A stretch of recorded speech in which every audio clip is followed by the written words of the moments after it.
So I beat COVID, y'all. I did. And I want to take this moment to raise my fucking can of beer. That is my first one back. And just say, fuck you, COVID. Yeah.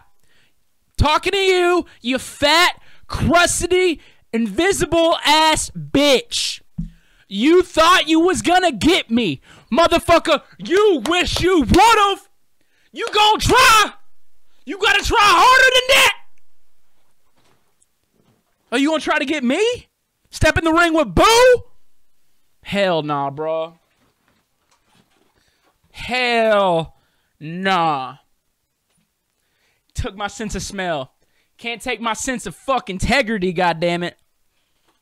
You're gonna have to try a little harder to make me not taste this fucking beer. Because I taste it, and it tastes like fucking victory. This is a victory beer right here. And we're all winners today. On this Thursday. Welcome to the show, y'all. How are we doing? I'm feeling fucking good. Glad to have all my energy back. Glad this is like the first beer I've had. So this is, you know, I've been sitting there. I think like day one of COVID, I was like, man, I'd like to have a beer. I'm like, oh, I probably shouldn't. But yeah, fuck you, COVID, you motherfucker. You're probably that kid on the playground that fucking hissed at everybody. You know what I'm saying? If you were a person, you were probably my sister telling on me whenever I was smoking cigarettes. Man, you thought you were. But happy fucking Thursday, y'all. Welcome to the show. Welcome to Talks with Taboo. Hope everyone's doing good this week, man. I'm doing great. Just happy to be alive and fucking swinging. And my guest this week is somebody who swings at life, okay? It's a guy who I didn't know much, but somebody who I thought was always really cool. I like his whole brand, everything he does. He looks metal as fuck, and so that's always fun. You know when you look at somebody and be like, yeah, that guy probably played in a band. This is one of them guys, bro. Turned producer, and he's dope, dude. Grinds. I'm glad I got to talk to him. I hope y'all will enjoy this fucking episode, because I sure as hell did. And I'm just going to let it play, man. Ladies and gentlemen, Mr. Swarm. Come here, girl, is that ass fat? Let me take my tongue and go around your dirt track. I met a girl and her booty tastes like strawberries. I swear to God, this could be the one that I'm marrying. Hey, hey, and she's so different. I may eat that from behind. I met a girl and her booty tastes like strawberries.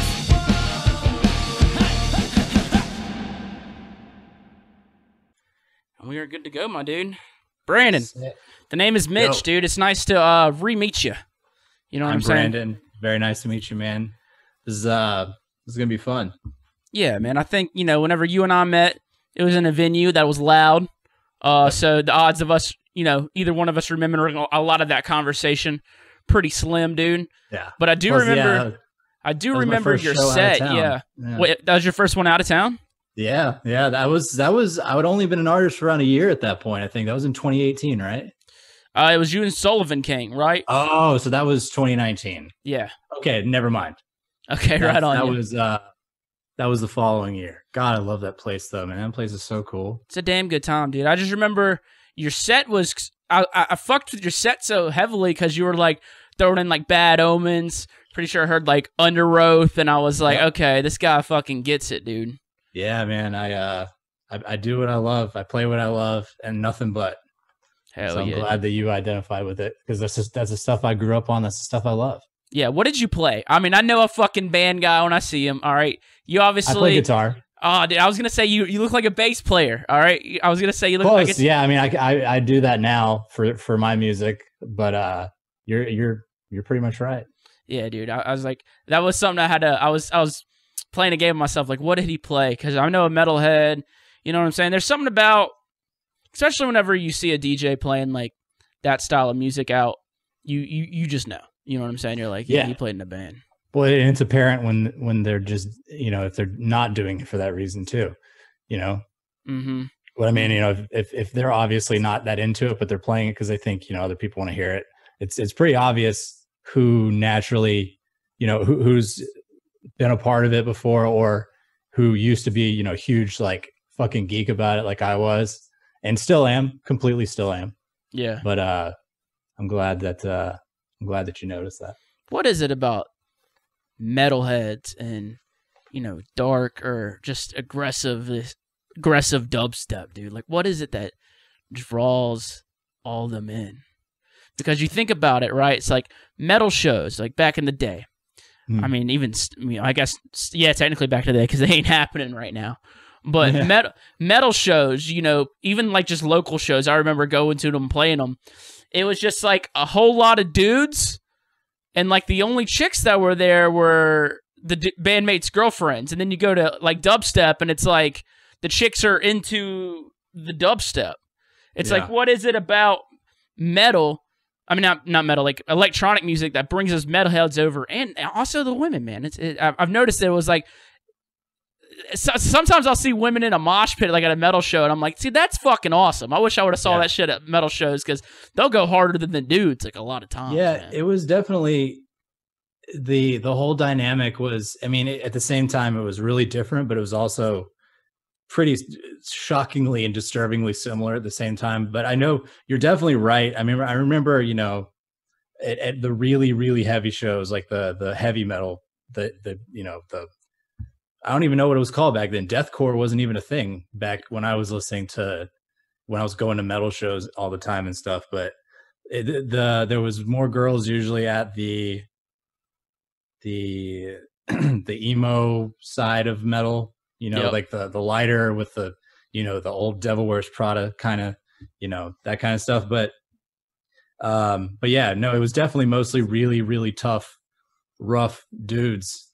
Yeah. Just fucking going in, and it's really interesting to see it now. But to answer your question, I know what brought me over from metal, as it's just, I totally see electronic, especially the heavier bass music. I totally see it as just the electronic version of metal for the most part. The forefront of metal back then was breakdowns.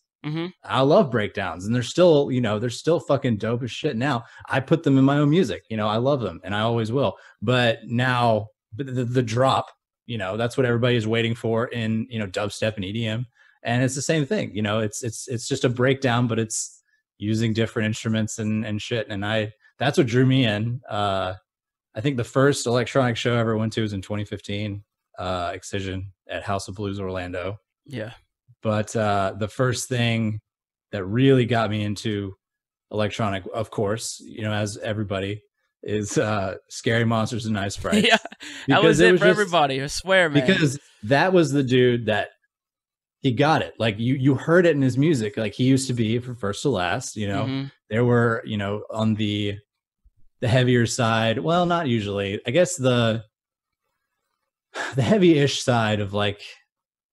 Oh man, I hate to just say emo rock or emo core, but it was pretty much that. Yeah, I guess post hardcore, post metal, post emo rock, dude. Straight edge hybrid dubcore rally. You know what I'm saying? Like the genres just get crazy.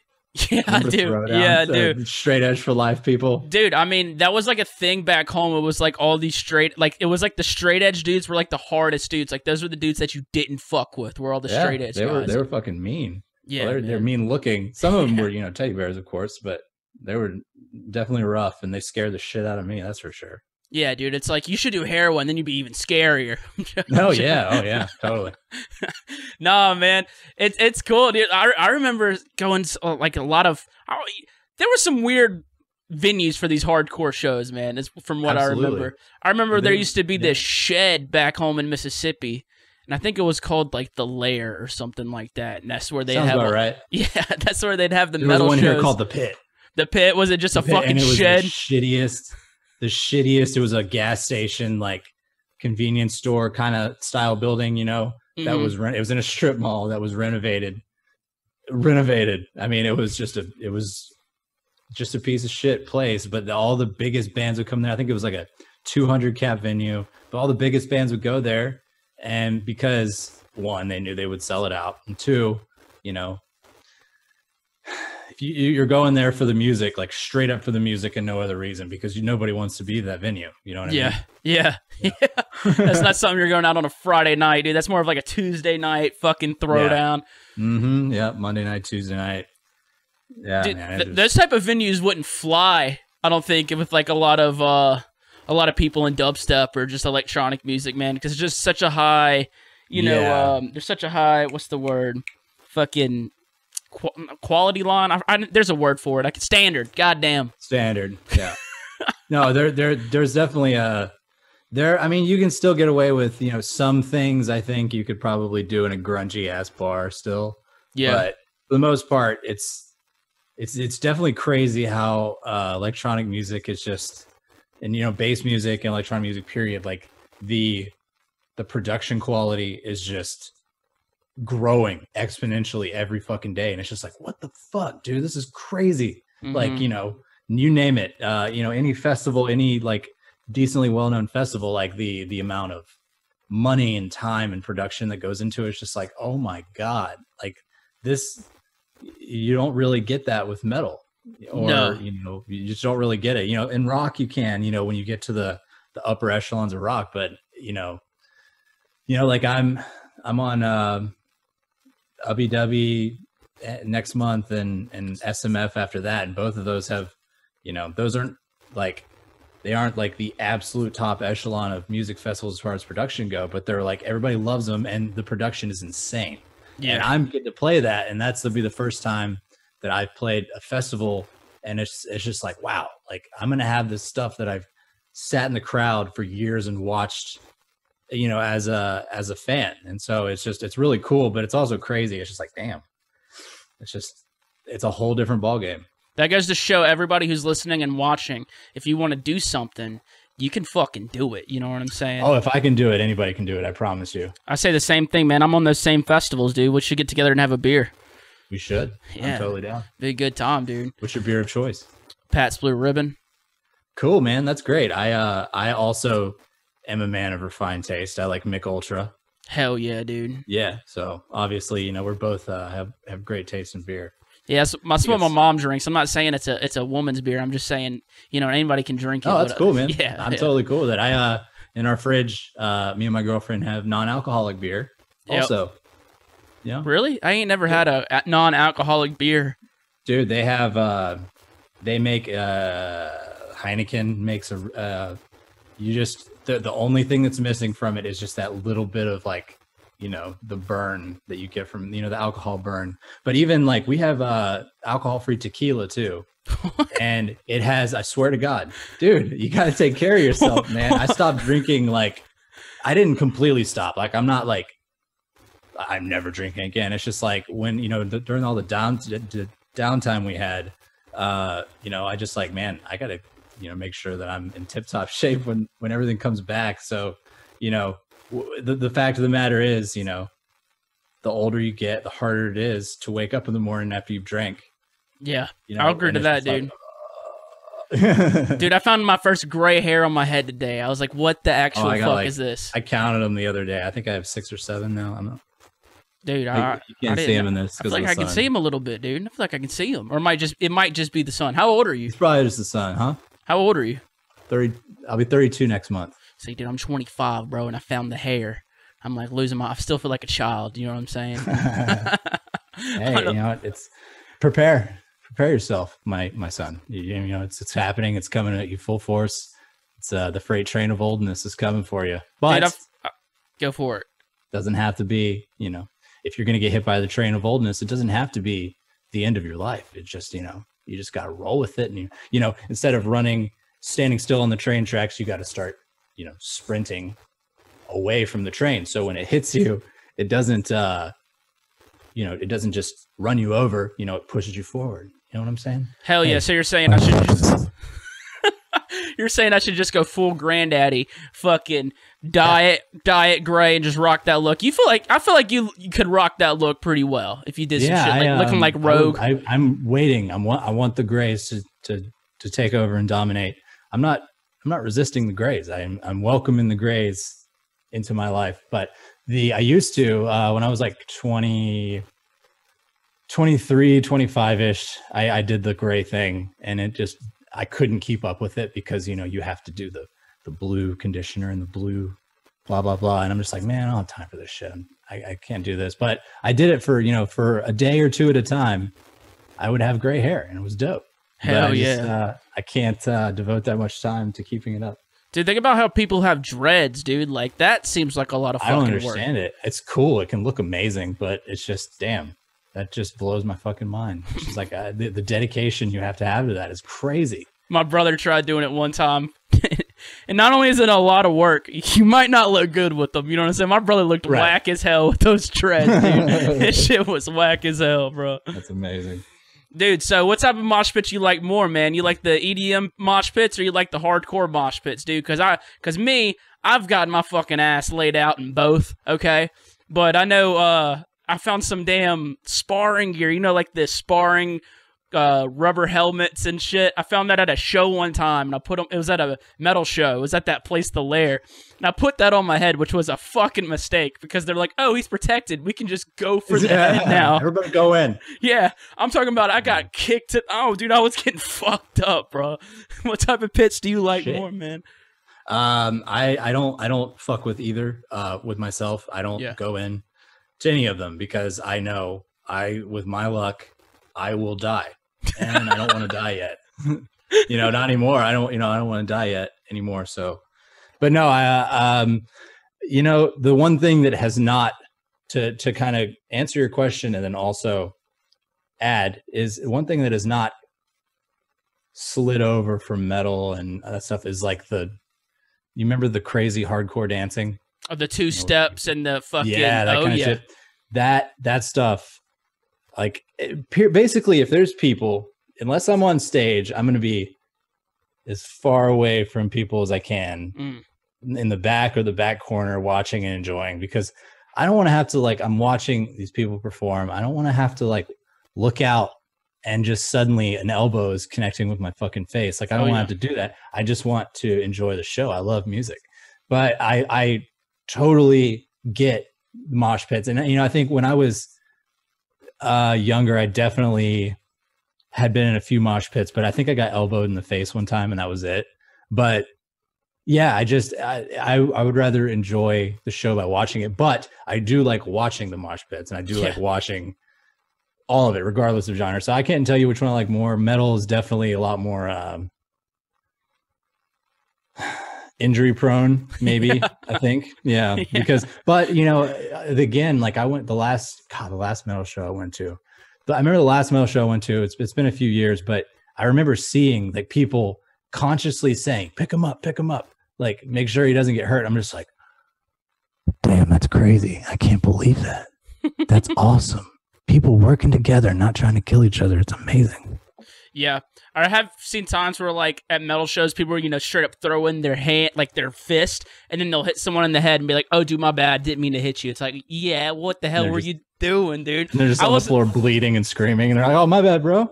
I can't tell you how many times I've been at electronic shows and I've been, like, upset there's been mosh pits, but there are those times where I'm just so I'm just in there, I'm hype, and then the pit breaks open and I'm just like, let's fucking go. I'm, like, so hit or miss with it, dude. I wish I need to find a video. When I was on last year, end of 2019, beginning of 2020, before everything went to shit. I was on tour with Sullivan King and Grabbits, and Grabbits had this thing in the middle of a set. He'd play Sandstorm, and of course, as people who play Sandstorm do, he incited the crowd to mosh pit during Sandstorm because every show, and every time he would jump into it. And then sometimes he would come back out quickly. Sometimes we would lose him for a couple minutes. And then sometimes, you know, he would come, you know, emerge after the show. Just like, damn, man, I got hit so hard. Like, but it's like that is the kind of mosh pit I can get behind. If we're mosh pit in a Sandstorm, like I might be okay with doing that at this point in my life, you know? Yeah, you know what I mean? It's like the build up to Flosstradamus mosh pit, but it just goes into Sandstorm, dude. Yeah, no, that's honestly, I would love to see somebody do that. Please do it, please. Yeah, I can't wait to see what people are playing when shows are back. It's just like, you know, I know at the end of shows as we knew it, you know, a year ago, it was, you know, you kind of had a good feel of what you were going to hear. Yeah, it's predictable. Times. Yeah. And I'm interested to see what happens now that TikTok has taken over the world and all the genres of music are just completely blended together, and, you know, boundaries are barely existing anymore. I'm really interested to see what people are going to be playing. Yeah, because we'll hear a lot of throwbacks at first. Yeah, there's going to be a lot of new names coming in. I am excited as fuck to see that, dude. Oh, I can't wait. It's going to be awesome. Yeah, and it's here, dude. It is here. Oh, it's here. No, dude, with WW announcing they're moving forward with the Clear, the help of Clear of and the Health Pass and stuff. It seemed like everybody, if people were hiding that they were doing a show before, or, you know, not putting up flyers, like everybody's like, all right, it's game on now. And just all I saw, like after that whole thing happened with, you know, it was just like the internet's like, okay, let's go ahead and get going again. And it's just everything at once. It's just like, wow. Mm-hmm. Like, wow, it just really took, they're just waiting for the first person to do it publicly, I think. Dude, Disco Donnie is the fucking man. Have you been seeing him on? He's a fucking G, man. He's been taking on all the haters on Twitter, and it's been so entertaining to watch. He's like, yeah, I'm throwing a festival. Fuck y'all. And like, some people are getting mad, but he's just like, I'm doing it, dog. And I'm all about it, dude. Because, I mean, got to come back at some point. You feel me? Yeah. No, we'll see what happens. It's a tough subject, and, you know, I admire them for, you know, going the route they did, especially with the Clear and the Health Pass stuff. I looked, me and my girlfriend were looking at it the other day. It's really cool. Mm-hmm. But I'm actively looking for the vaccine in my area now, so I can get that out of the way and all that kind of stuff. So I'm excited for stuff to come back, because I definitely miss it for sure. Yeah, it is well, man. Dude, have you ever stopped a mosh pit? Are you a guy to stop a mosh pit? No, not unless something fucky is going on. If somebody's, you know, fallen and they can't get up, nobody's caring, and they're just getting trampled, hell yeah, I will. But, you know, besides that, not, you know, I'm not gonna interfere with people's fun. I don't give a shit, dude. I don't care what you do to my music. Hell yeah, I'm just up there having fun. I'm usually oblivious to the world anyway. I stopped the mosh pit on accident at a Slayer concert. Oh God, dude! I was so sorry. I was wearing a fucking tie-dye t-shirt, tripping on acid. Just like, I was too happy to be in this mosh pit. Like, everyone else was pushing each other, and I'm laughing, smiling so loud, like laughing so loud.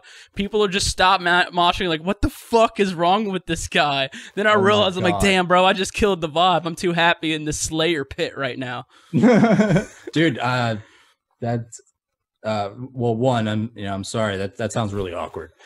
Two, speaking of Slayer, when I was in this old band in my early 20s, or like late teens, early 20s, and we did this one big tour. It's not nearly as cool as it sounds. It was a very small thing, but we were in some random like Iowa, one of those kind of states, you know, just, you know, middle of the country kind of thing. And then I remember after we played one of our songs, like some dude in the crowd had a Slayer t-shirt on, and he yells at the top of his lungs, "Play some Slayer!" And that was like a running joke with the band after that, because just like this one dude, and then he came up to us after the show. He's just like, "Y'all didn't play any Slayer," and I'm just like,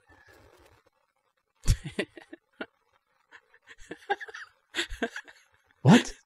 What are you talking about?" All right, let's just bust out our favorite Slayer song real quick. Everyone ready? On 3. Raining Blood. Yeah, I was the Freebird guy. I'm the guy in the crowd who yells Freebird at the bands. You know what I'm saying? I'll even do it at the DJ. I fully believe you. Yeah, I'll even do it at the DJ, bro. It's one of the things I miss most, is just yelling Freebird. I've only had one DJ ever play it. And it was fucking Bear Grylls. He had a fucking drum and bass remix of Freebird. He heard me in the crowd yell Freebird, and he pointed at me and said, "I got you." And then he had a drum and bass remix of Freebird. And it was one of the craziest things I've ever heard in my life. I was crying. That's it was impressive. Yeah. I wish, do you have a video of that? No, dude. No, I don't. So you're like me. I just took it in, dude. Yeah. Yeah, that's how I am too. I wish you, in this case, in this particular instance, that you did have a video of that, but Yeah, no, you're like me. I don't pull my phone out and film things. I'm just like, I'm gonna hear it. I'm enjoying it. Yeah. I learned to just enjoy it after there'd be times I'd be like at a festival and I'm just having the best time, and so I'll just be walking around recording. I'm like, this is amazing, and then I'll go and look at it like next week. I'll be like, this is just stupid. I'm just walking around recording. What was even happening that was freaking out about? Nothing. I was just too excited about life, is what that was. No, I totally understand. That was like me when I went the first time I went to a festival. I'm just like, this is so cool. And which festival was it? Sunset Music Festival, Tampa. Oh shit! 2017, and I'll be playing that in 2 months, and I'm stoked because it's full circle. I'm waiting for my full circle moment. Yep. Are you out there? No, you're out there in New York, right? I'm in Jacksonville, Florida. For some reason, I guess it's because whenever I met your girlfriend, she was in Brooklyn. I think that's where that's where she's from. She moved down here 3 months ago-ish, I think. Right on, dude. Yeah, I gave her Twitter name for a little bit. Whenever my manager at the time introduced us, I was like, oh, wait, you're the Opinion Girl. And then so she changed her Twitter name to Opinion Girl. And I was like, yes, amazing. Let's go. I think that was right when I first met her, that's what her Twitter name was. She stopped using Twitter for a while, and I convinced her to come back on. And there's a few times I regretted that after. But mostly I'm just joking.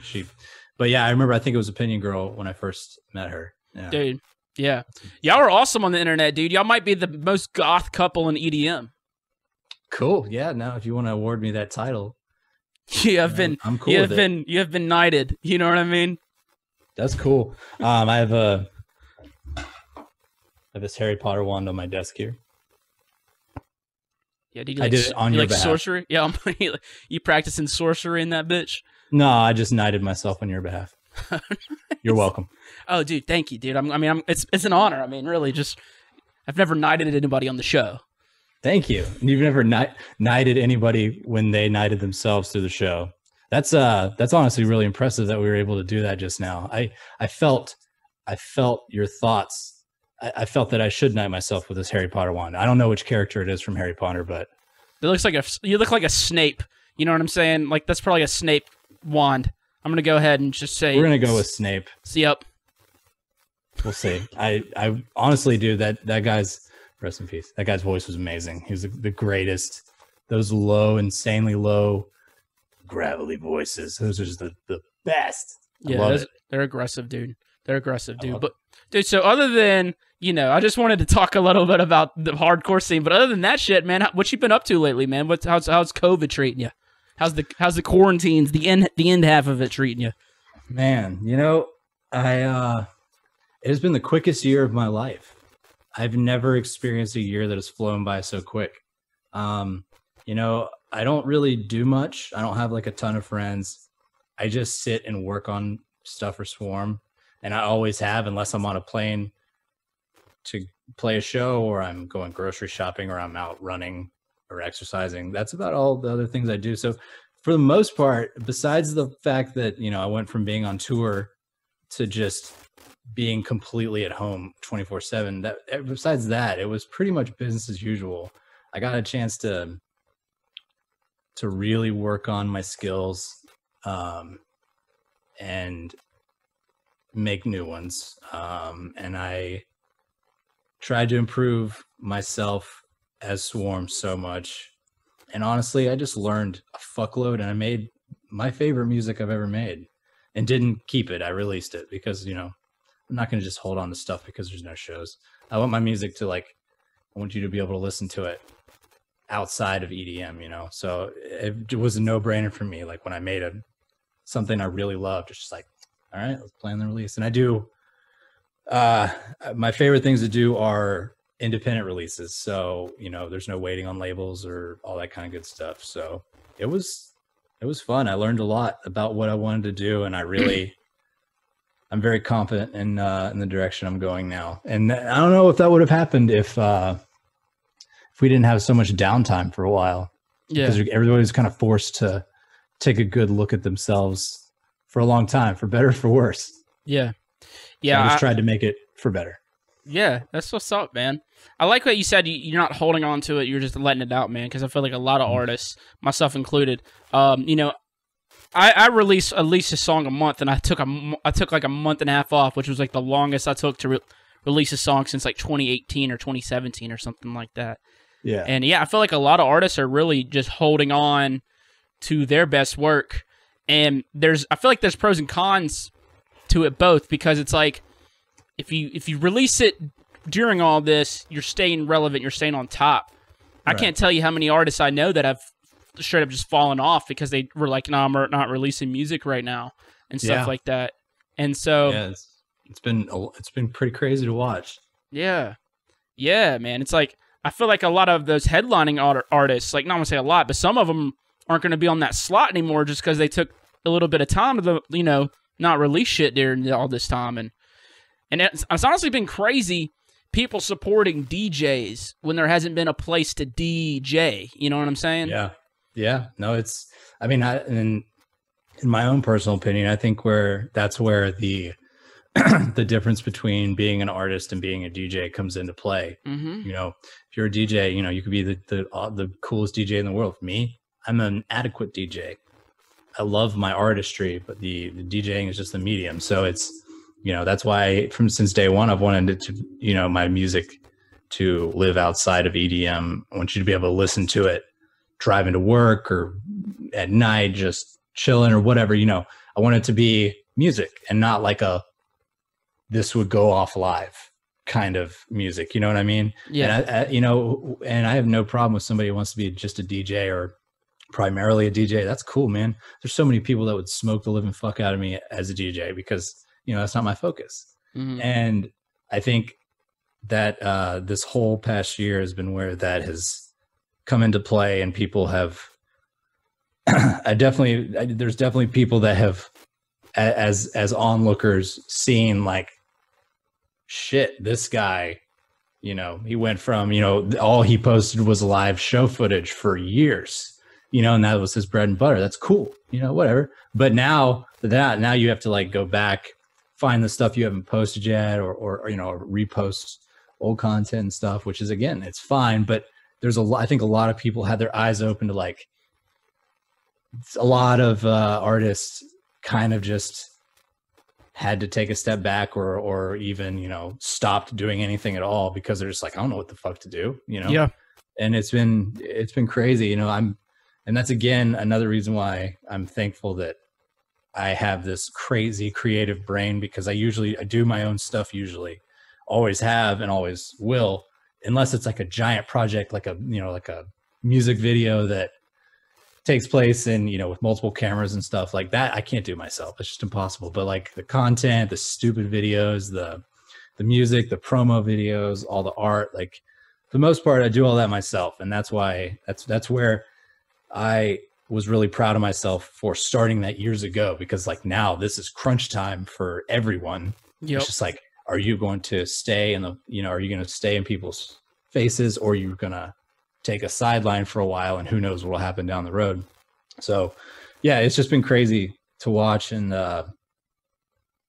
I'm very interested to see what happens when we get back to it. Yeah, I mean, if you did step it up, and it is a thing where it's like you got to get a little creative, you got to step it up, because there's not those live show content that everyone was just so used to, man. It's just like, what are you doing to stay relevant? What are you doing to, to make noise in your own way? I feel like a lot of it, besides the music part of it, because that's just a whole grind in itself. A lot of it is just like, how can you break through the noise and be loud in your own way? Yep, absolutely. And that's the hardest step for the most part. That's the hardest step for most anybody, in my opinion. I think that having you hear a lot about having brands and having, an image and a theme and all that kind of stuff. And it's a lot of things have been done, and it's just finding your own way through just the unbelievable amount of acts and artists and musicians that are out there, and finding your own lane and building your own lane up. It's crazy. And I genuinely don't know how I am where I am now. Like, I know I'm just obsessive, and I'm extremely passionate, and I know that's probably why I am still around, because it's brutal. And you know, I just chose to make the brand about things that I like in everyday life and things that I identify with, just things that come naturally. Yeah. So I didn't have to like in the future, like, oh, I don't like this anymore. Like, I don't have to worry about that because it's just stuff I've always liked my whole life. You know what I'm saying? Yeah. So but the, man, finding the direction is so crucial and also so unbelievably daunting. Yeah. And the reason it did work for you and outside looking in, it's because you were being yourself, man. I feel like that is also like such a big part of breaking through that noise. It's like, you know, you are like this metal like dude, but like you love electronic music. Like you look at yourself, like if I looked at you and I'm like, that guy plays in a band. That was what I thought. Right. You know, when I saw you the first time, it's just like, at the end of the day, it's like it has to come off genuine. I feel like in order for a lot of it to work. Yeah, authenticity is so huge. Yeah, there's not a lot of it right now either, and that's the other thing is even like authenticity and being genuine can come across so differently than you think. You know, so much more differently than you think it could, because the fact that so many things right now, and you know, in electronic or rock or metal or pop especially, you know, like a lot of these things are just manufactured brands to sell things. Yeah. So when you see something that's authentic come from, you know, especially single artists, you're just like, it can be weird. And you know, I've totally embraced the weird, you know, it's totally cool, but it's I don't know why I said that. I just went completely off topic. No, yes, dude, I was agreeing with you. You're right on point, dude. I honestly, I fucks with the weird too. And thank you. Yeah, I'm sick of people trying to normalize everything, bro. Like whenever shit's not normal, that's when shit gets fun, bro. Whenever shit's a little weird, you know what I mean? Yeah. Well, there's also the taking the weird and making it, you know, taking like what is that emerging? It's like a really big thing right now. Hyperpop. What is that? It's, you know, Dorian Electra. Not really poppy anymore, but Poppy did the metal thing after being pop for so long. And basically that crazy off the wall shock genre that is just so bizarre and weird that it's just normal to them. And I'm over here just like, what in the fuck did I just watch, kind of thing. But then, you know, it's going to keep getting crazier and crazier until there really is no such thing as crazy anymore. I think that's just how it's been for so long. It just keeps building, rather, not how it's been for so long. But yeah, that was what I was saying, is like now that crazy weird is like becoming very normal. And it's just like, whoa, what is happening? Like, God, dude, I want to go hide in a corner and just not emerge until I have a handle on what's going on. Yeah, like the weird now is going to be just normal as fuck. Yeah, exactly. It's going to be like whatever, like in 3 years, and the weird in 3 years, if we heard it now, it would be like, what? Nah, bro, what the hell is this? No, it's boundaries and like the normal, you know, just basically genres in as a whole. Boundaries are already being completely obliterated. There's no, you know, now it's normal to hear metal mixed with EDM, mixed with hip hop, literally, you know, when you have Ghostmane doing punk, metal, like trap and industrial all in the same song and just blending it seamlessly. It's going to keep getting like that. It's going to keep going. Queso things with like, for, you know, has been doing it for a while. Sullivan King. Not only even just in electronic music, just like even like bands like Bring Me the Horizon, whenever they do a track with baby metal, where it's like an anime metal song, you're like, what the fuck is this? This is baby metal, period. It's just like, wow, like some of the coolest shit. Cool. It's a spectacle. And Kingslayer, that's what it's just gonna be. What? Kingslayer, that was my favorite song of 2020, man. Oh, it was awesome. Yeah. That my best friend Tim showed me baby metal 2 years ago, and I'm just like, what? Wow. And it's, you know, it's thoroughly entertaining, and it's just like, it's crazy, off the wall, but like cool. That's why Poppy, like I admire Poppy as an artist a lot, because she just, her and, the band that was with her is just like, oh my God. I've never seen anybody go straight from pop to straight metal, grungy, industrial, literally over a span of a year, drop an entire metal album on, is it Sumerian? Yeah, Sumerian. And it's just like, but and then she's back to doing pop, but she just recreates herself for times, like, just moments in time. And that's just so unreal to me. But again, like, she directs all her videos. She, all the concepts are started by her. It's just like, she's being authentic, and it's working for her, obviously, because, she's fucking huge. But even then, like, you got to be stoked for somebody like that can do such drastic things. And, obviously, because, the age old thing is, I started making music I didn't like, and then I quit. But when you have somebody doing exactly what they want, no matter what it sounds like, from day one, basically, it's a whole different ballgame. And that's how you stay around for a long ass time. I think farm emo is about to be that next big thing, dude. Farming? Farm emo. Oh, farm emo. I thought you said farming. I'm like, what? I'm pretty sure it's been around for a while, man. No, dude. Farm emo. It's straight up just country music, but like, my thing is you can take any pop punk song and turn it into a country song. You can take any country song and turn it into absolutely. a pop punk song. Yeah. It's one of the most fun things to do when I'm driving is just sing a pop punk song country. It's just like, so farm emo is what I'm calling it now. That's the next big thing I'm calling it. I look forward to seeing you cultivating this genre. Cultivating. You got it. I get it, dude. I do get it, dude. Dude, so besides all that, what was it?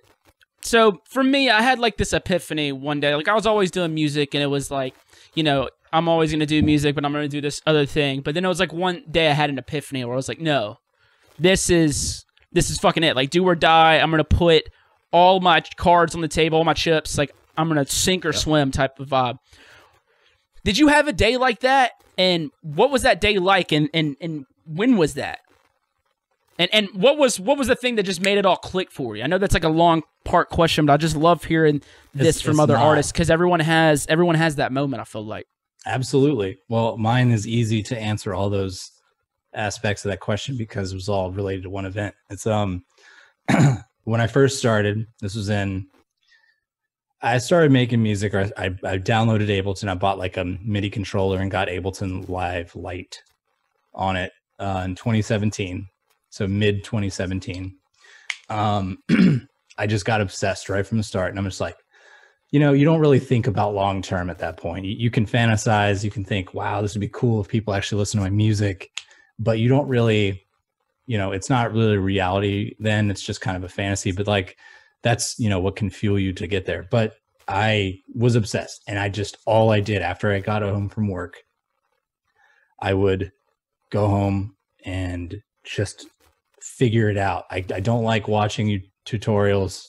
There have been some lately. I've been trying to let myself, watch from others and shit lately. But I'm just one of those people, like, I have to fuck up so much to be able to really understand what I'm doing when I do it right. So, but anyways, so early 2018, I had just released a song that I really loved. And it was like the first song that I felt like, this is actually legitly cool. And it was my song called Savior. And somebody commented on SoundCloud, like, Porter Robinson dropped this. And I'm just like, no, I'd only been producing for like, 8 months, something like that. And then I'm like, no. And then I went on YouTube. I'm like, well, just in case, I'm going to go look. But I went on YouTube and I searched through a bunch of videos, and I found one from the previous weekend. And sure enough, he fucking dropped up. He played my song at Spring Awakening Fest 2018.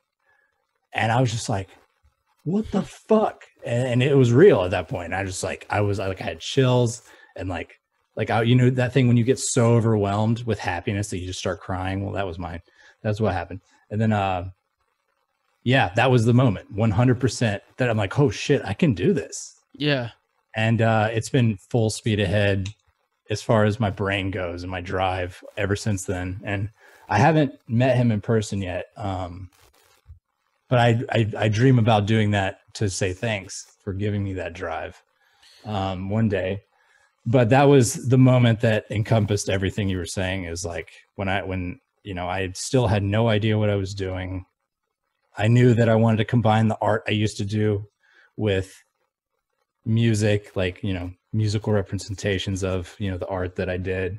But I never thought that it would get any, you know, real support. But that, you know, and it's crazy because, you know, I don't make music for people to play out. I make it because I love it. But just still to this day, it's just like, how the fuck did that happen? And he played it while I was watching him at Freaky Deaky in the end of 2018. And I saw it while I was there. And it was just like, what? It just blew my mind. And that every time I think about it, I literally get the same burst of like, holy shit. Yeah. Like, I'm on the right track. I'm doing something right. So that is what defined that 100% in every way for me. That's a crazy turnaround time. 8 months of being, I mean, now you were a musician prior, but still, production is a whole nother animal. And that takes a long time to get good at it. That's crazy. I never touched Ableton or anything, you know, when I was in the band. You know, I play guitar. I didn't even, funny story about that, I didn't even play guitar when I got I lied because I wanted to join a band, because ever since I was a kid, my mom was like, you were always, you know, trying to pretend like you were the singer of whatever band you were listening to. And, you know, there's pictures of me with a little fucking, you know, those Echo microphones that, you know, a toy for a kid. And I had a bunch of those. But then, so when I worked at my first job when I was like 17, like my friend's like, yeah, I'm in a metal band. I'm like, oh, wow, cool. This is my chance. And then he's like, what do you do? I'm like, I play guitar. I did not play guitar.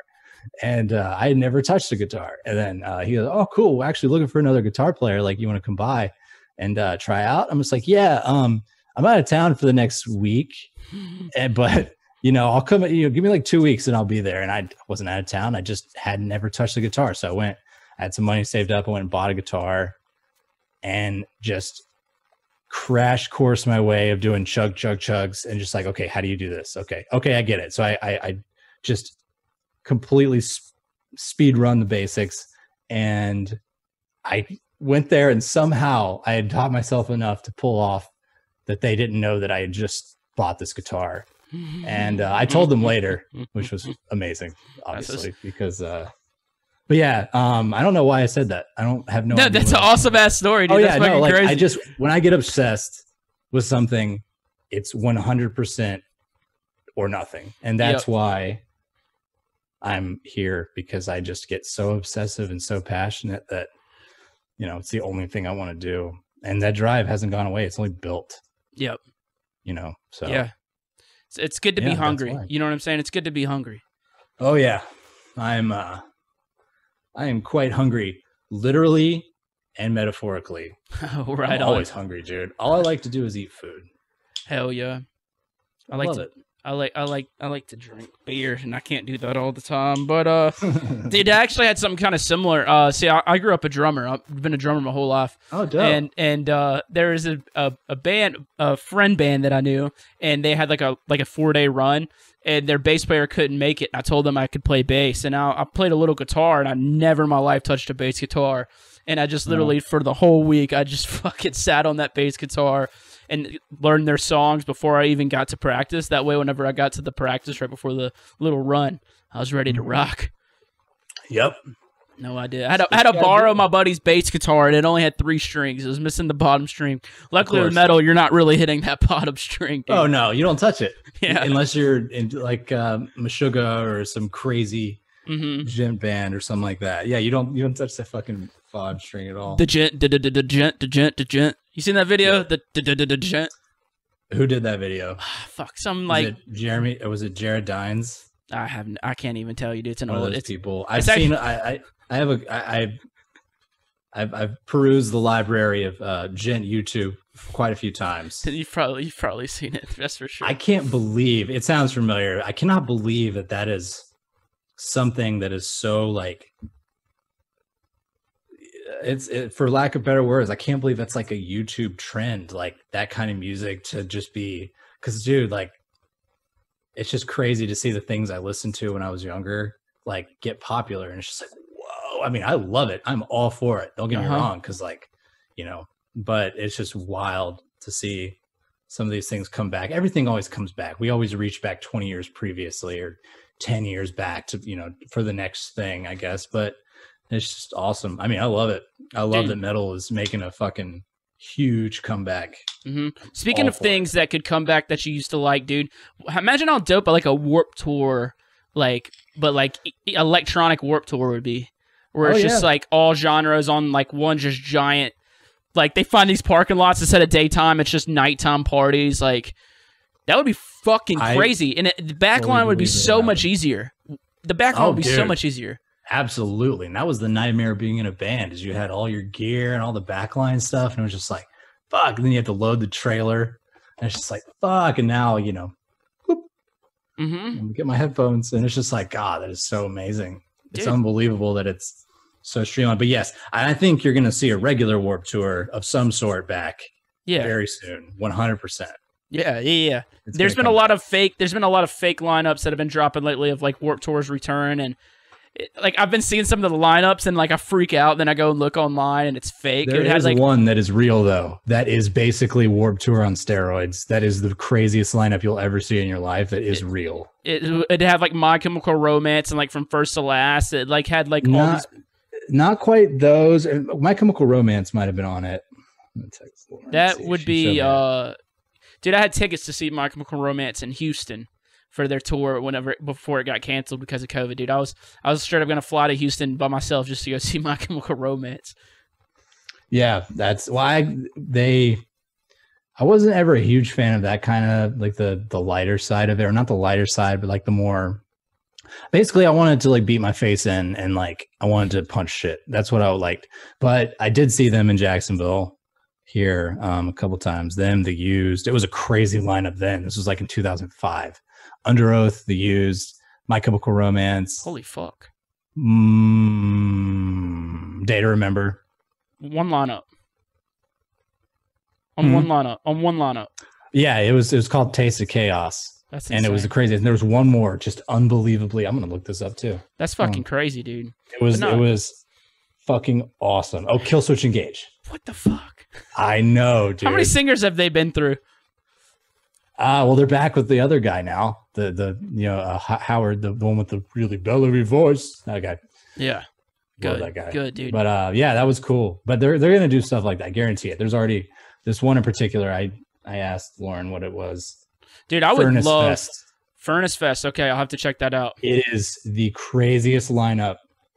Well, the thing is it like is it touring though, or is it just like a single stop? It's a single festival. Well, but it's close. Okay, it's close to like that type of lineup. I'm just saying, like, how dope would it be to have like a EDM like Warped Tour, like on absolutely. the road? I totally just got off track and I was just like, well, speaking of Warped Tour, this is going to happen. No, yeah. I totally agree. And I don't know what it would be called, but it would probably be a cool idea in some way, shape, or form. Maybe like a touring festival, which is exactly what Warped Tour was. Yeah. And honestly, I don't even understand how they were able to do that. With no Warped idea, Tour. dude. It's now like, you see the festivals, like, how do you pay all the bands? You know what I'm saying? Like, I don't know. Because the tickets weren't even that expensive. Like $40-$50. Yeah, dude. Now, you don't bat an eye when you see a couple $100 for a festival ticket. But like that was a festival everywhere. Yeah. Yeah. And that's just insane. They would be in a totally different city the day before. Yeah. And then, hey, we have another straight up just put a whole entire festival in one giant parking lot every single day. But it's like you'd have like big bands like My Chemical Romance, A Day to Remember, like all these bands, massive bands. Fucking played Warped Tour. Like, what are they paying them? Like, probably like $2,000 or something like that. Like, how do you even afford to pay any of these bands? I wish I knew, but because there'd be like 100 bands on there. Yeah, there'd be like 100 bands on there, man. Yeah, I've been to Warped Tour 2 or 3 times, and the last one I think was the last one I went to. I think was like the last one, period.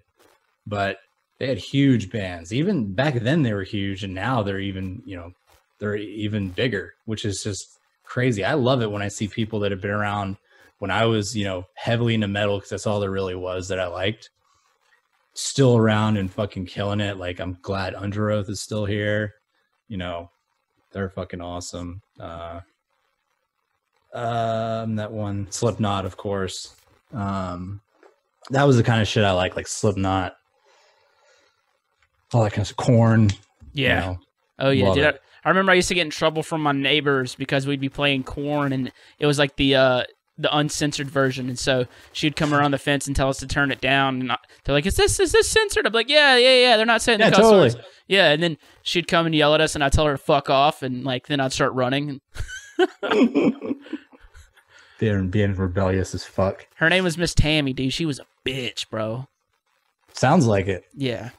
It was even back then. It was pretty different. Even the acceptable level of things. Like I couldn't even go to see movies when I was growing up. Like my mom, I grew up in a super religious family, and you can't cuss, you can't curse, you can't do that. It's just like now it's just like it's so different. That's cool though. I mean, it was weird growing up in that, but yeah. Imagine wet ass pussy. Identify. Imagine wet ass pussy like 10 years ago. I'm not going to. I'm not going to. That brings pain. Just thinking about that song being around back then, like I can't even imagine what people would like keel over dead or something. I don't know, but whatever. It's cool, Things always have to evolve. It was a cultural change. That song was. It's crazy, bro. It was something. For damn sure. I'm interested to see if we're going to hear that back at festivals. Probably. Hell yeah, I hope so, dude. Well, I'm glad you hope so. Yeah, my wet ass pussy lives on the inside. You know what I mean? Oh man, that's actually really wholesome. Me too. And there's your clip for promo. That's it, dude. That's it. Look, Brandon, man, I really want to thank you for coming on the show, man. It's been cool getting to know you, man. We have actually a lot of similarities as far as background goes, man. It's always fun getting to talk to people, and especially people who are hella driven, man. It always inspires me. Like every time I do one of these, and I could tell whenever someone's like super passionate about what they do, and it always makes me. I always walk away from conversations like this just feeling a little more hungry and just a little bit more inspired. So thank you for that. I love that. Yeah, man, that's absolutely. Can I say something before I leave? Absolutely, yeah. To say anything, man. So the reason why Swarm is here is I found my passion, and then the reason why I, as Brandon, am here is because I found my passion. And I know there's a lot of crazy shit going on in the world, but if I can even if you hate my fucking music and just don't give a shit, that's cool. But hear this is, you're worth being happy. Just because you haven't found what you love to do yet doesn't mean that it doesn't exist. It took me until I was 29 to find it. I'm still on the road there. So, don't give up on yourself. Cut yourself a little slack. Like everybody, had to eat shit this past year, pretty much regardless of who you were. And yeah, it gets better. It can get better, and you're worth putting the time in and the effort in to achieve that. So take care of yourself. Mental health is more important than anything else. Beautifully said, dude. Hell yeah, that's awesome. Hey, what's next for Swarm, dude? What you got? I know you talked about the festivals, but what you got planned, man? I mean, with the type of music you make and the type of music you're into, I would assume somewhere down the line I'm gonna hear some features from some bands that you are a big fan of, dude. So before you actually tell me what's coming up, what are some of those bands that you just are gonna work with one day? Absolutely. Well, I've already marked one off my list. The last week, Make It Out Alive with Sentinel Complex and Man of God came out on Fixed Records, and Man of God is Brooke Reeves from Impending Doom, which is one of my favorite metal bands. And I got their logo tattooed on me like 12 years ago or 10 years ago. So that dude is the coolest guy. So I've already marked one off my list of wanting to work with. But I would absolutely love to have the Motionless in White do a song of Motionless in White. I absolutely love them. Fucking they're so good. I would honestly, as unrealistic as some of these may be, I don't even care, because I shoot for the moon in general. I'd love to do a song with Korn, because I identify heavily with them. But we'll see what happens. But I've already marked one off my list, and I didn't think I'd meet Brooke Reeves and be able to call him a friend and be able to release a song with him. So maybe it'll happen. But So Make It Out Alive just came out, and then the end of the month on the 24th, I will have another new song come out that has me on the vocals. So that's going to be fun. And besides that, there's a bunch of festivals, some announced, some aren't. Most aren't announced. So I'm looking forward to getting back into that. But until then, I'm going to keep slinging some new music your way. Hell yeah, man. I'm excited to hear it, man. You got a fan in me, dude. You got a fan in me, man. Thanks, I like man. what you do. You got a fan in me. Yep, dude. I was thinking this. Man. You got a fan in me, too. Oh, stop. In addition. Stop. Wait, seriously, whenever we meet in real life, let's have a beer. You can have a PBR, I'll have a Mick Ultra. Hell yeah, dude. I mean, shit, in a month? In 1 month? Yeah. SMF or OBW? Both.